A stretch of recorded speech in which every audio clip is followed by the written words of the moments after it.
மக்களே, உறவுகளே, எப்படி இருக்கீங்க? நல்லா இருக்கீங்களா? இருக்கும். வடிவேலு, வைகை புயல் வடிவேலு, உங்களுக்கு தான் இந்த பதிவு. கேப்டன் சாரை பேசின மாதிரி விஜய் அண்ணாவை பேசிட்டு எங்கேயும் போயிடலான்னு நினச்சிடாதீங்க, சரியா? அதான் சொல்கிறான். நாக்கு இருக்குது, வாய் இருக்குன்னு பேசுனதெல்லாம் அப்போ பேசியாச்சு. ஏன்னா கேப்டன் ஐயா வந்து சொன்னது சரி விடுங்க, போனால் அப்போ விடுங்கன்னு.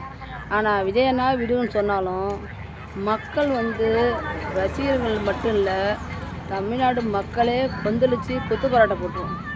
ஒழுங்காயிருங்க. இதான் உங்கள் வேலைன்னு பார்க்கணும். உங்கள் டிஎம்கே பிடிச்சிருக்கா, ஏடிபி பிடிச்சா அது உங்களோட தனிப்பட்ட விஷயம்.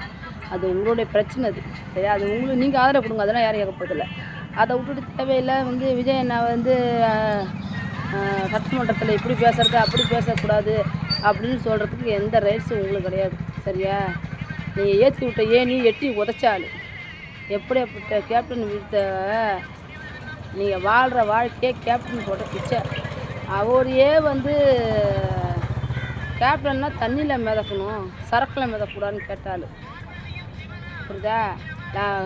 கப்பலுக்கு தான் கேப்டனு, இவர் தண்ணியில் மிதக்கிற கேப்டன் அப்படின்னு சொன்னாள், சரிதா? அதனால் இனிமேல் வந்து இந்த மாதிரி ஒரு வார்த்தையெல்லாம் பேசிக்கிட்டு தேவையில்லாதெல்லாம் பார்க்காத. அப்படி பேசி ரொம்ப நாள் தலைமுறையாகி அட்ரஸ் இல்லாத இருந்த அவர் இறந்ததுக்கு பிறகு தான் ரொம்ப வந்து வெளியே வந்து ஆடிட்டுருக்கேன், சரியா?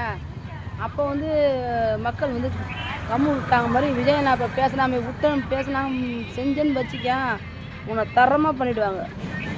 எல்லா புகழும் இறைவனுக்கு.